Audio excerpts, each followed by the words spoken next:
Une des théories que j'aime le plus pour expliquer la volatilité de certaines actions à la bourse, c'est la théorie du concours de beauté. Selon la théorie, les investisseurs à la bourse sont un peu comme des juges d'un concours de beauté qui, en même temps, misent sur qui va gagner le concours de beauté. Ils sont comme des juges parce qu'en théorie, ils sont supposés évaluer la rentabilité future potentielle de chaque investissement et les comparer les uns aux autres. Ou en d'autres mots, quel investissement est la plus belle. Mais si en plus ils ont raison et leur investissement s'avère être le plus rentable, tous les autres investisseurs vont aussi vouloir acheter leur investissement.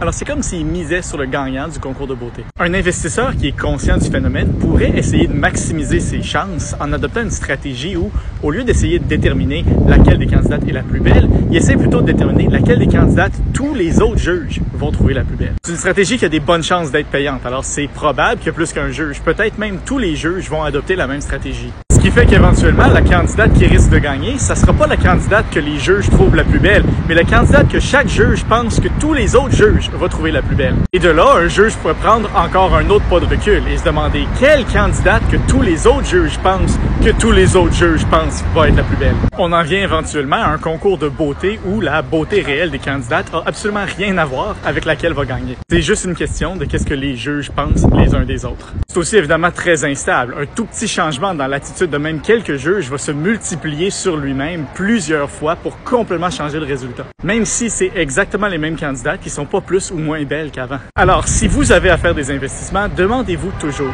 est-ce que vous êtes en train de faire cet investissement-là parce que vous trouvez que c'est un bel investissement ou parce que vous pensez que les autres investisseurs vont trouver que c'est un bel investissement? Parce que des fois, de cette façon-là, on rate de très belles opportunités.